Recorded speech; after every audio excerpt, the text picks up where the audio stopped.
If I could badly explain the plot of this movie, it would be Treebeard from Lord of the Rings start shit with Kylo Ren on who has the better head game. So I've seen The Green Knight twice now, and it's one of my favorite films of the year, by default. The only other film I've really seen this year was the Demon Slayer movie, and I won't count that because you have to watch the first season before you can watch the movie. And also, there really isn't anything else to watch. From all the hate I'm hearing about Space Jam 2, I can only imagine the film is just an hour of LeBron James assaulting everyone in an old folks' home. I knew absolutely nothing about this movie. I hadn't seen any trailers or read any news about it. I saw when it got announced a year ago, and that it was going to be directed by the same guy who did Ghost Story. And I also saw the poster. It says The Green Knight, but there's no green on the poster, David Lowery, you pretentious fuck. Jokes aside, I really enjoyed this movie. I normally don't enjoy medieval films. I enjoyed this one mainly because it's more of an adventure film than something like, we must fight for the glory and honor of the kingdom, or some shit. The film is about Sir Gawain who accepts the challenge of the Green Knight. If he can land a blow on the Green Knight, he wins his axe. And it's a pretty cool looking axe.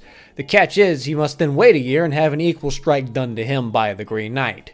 Which seems like a fair challenge. You know, all you gotta do is maybe give him a little cut on the cheek. Nope, Gawain cuts his fucking head off. Well, at least you don't have to worry about paying him back. No, that didn't kill him. Way to blow your load there, Gawain.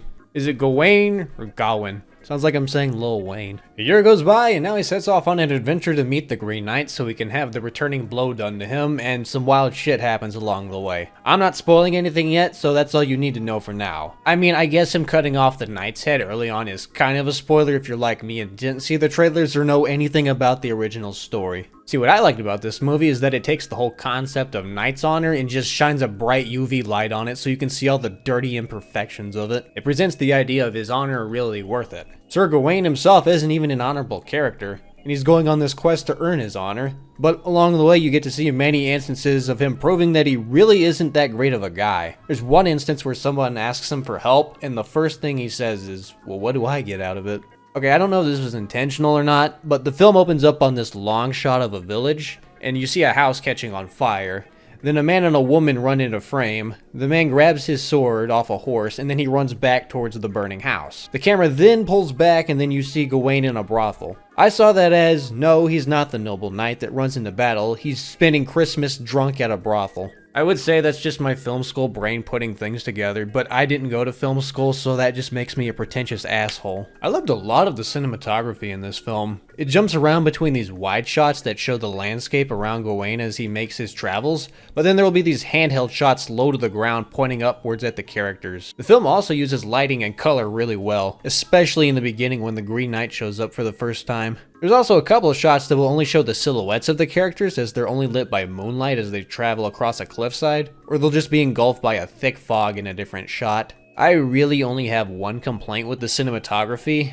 There's a part where the camera does a slow 360 pan shot in the woods. I don't know what it was, but it's almost like there was a slight blur put on in post. It looked like I was watching a 3D movie without any 3D glasses on. It was a little irritating on the eyes. It kind of reminded me of when I played Dying Light in VR, and that game isn't optimized well for VR, so I just ended up getting motion sickness after a while. But this doesn't happen anywhere else in the film, so that's just a minor complaint. Well, the acting in this film is solid. My favorite performance was Sean Harris as King Arthur. He's old and well past his prime, but he has an incredibly soft-spoken voice. Yet at the same time, it was still commanding. I liked everything about the Green Knight himself. The prosthetics looked really good, and I liked the minor boom they added to his voice when he spoke, and the sound design was top-notch. Like, every time he would make a minor movement, it would sound like the creaking of an old tree. I noticed more on my second viewing that the film has really good pacing. Once Gawain sets out on his journey, you don't even feel like you're watching a 2-hour-long movie. It slows down near the end when he stays at a castle for a couple days. That part of the film was really the only part I just felt to be a bit of a drag. But the film picks right back up after he leaves the castle and goes back on his journey. Okay, time for unreasonable complaints.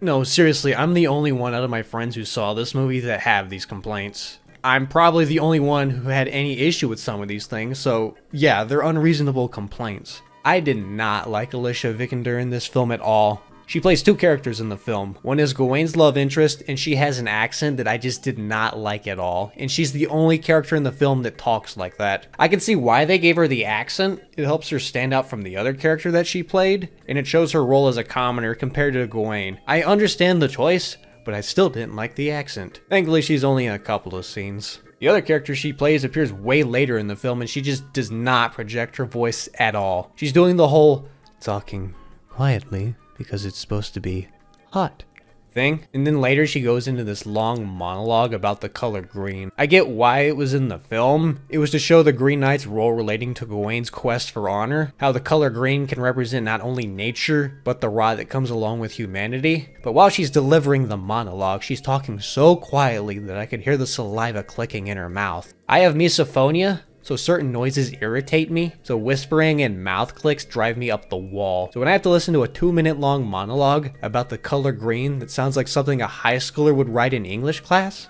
where all I can hear is the saliva clicking in her mouth because she just refuses to talk in an audible tone, yeah, I'm not gonna be a fan of it. Also, she had the dumbest haircut in the film. I mean, yeah, one of the witches earlier had a hairstyle that looked like she was wearing an anvil on her head, but all I could think about was her trying to walk through a doorway with it and getting stuck, so I gave that hairdo a pass. But this, no, it reminded me of the penis haircut from the last Airbender movie. Like she wears her hair down in a later scene and it actually looks fine.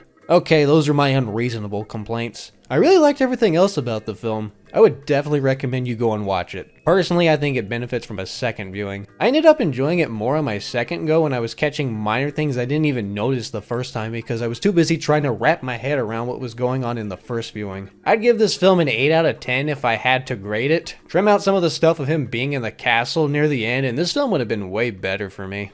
Okay, random spoilers stuff, I don't know. So what I put together was that his mom summoned the Green Knight for Gawain to accept the challenge and go on the quest for honor to impress Arthur so he could become king later on. But he cuts off the knight's head, so she gives him the magic belt as backup so he could survive to become king. That's what I think her goal was. Have her son become king later on. Now when the Green Knight shows up at the Christmas party with his challenge, Arthur calls upon the whole room on who wants to accept the challenge, and only Gawain accepts it. What would have happened if someone else accepted it before Gawain did? Would the Covenant of Witches have just been like, well, fuck, that didn't work? I mean, I guess we could conjure up the Brown Knight, hopefully, but nobody wants to fight that shithead. I really like that before Gawain set off on his journey and he's with Essel, and she asks him if he would have her as his wife if he became king. And he doesn't say anything, so she moves his lips for him while jokingly saying, "Of course I would have you as my queen." And it's supposed to come off as something cute between the two of them, but later when he has the dream of becoming king and he abandons her after childbirth, it really made me think back to him not saying anything when she asked him earlier in the film. Oh, there's a part in the dream Gawain has near the end where you can see how being king has really aged him. His beard is whitened and you can see stress marks on his face, and it looks like they used a little bit of makeup to make him look older. But then he sees Essel in the crowd years after he abandoned her, and it looks like they just tried to digitally de-age her. Like her face looked incredibly flat, almost like they put one of those face app filters on her. I don't know, it's just something I noticed. It didn't ruin the movie for me or anything. Just when the rest of the movie looks so good, you just kind of pick up things like that. Oh, I really liked that when Gawain pulled off the magical belt that it resembled him pulling out his organs or something. Also, when his head fell off after he pulled the belt off in the dream, all I could think of is when he was having sex with Essel earlier in the dream and he still had the belt on. What if she just pulled it off and his head fell on her? Yeah, this is where my brain goes when I watch movies.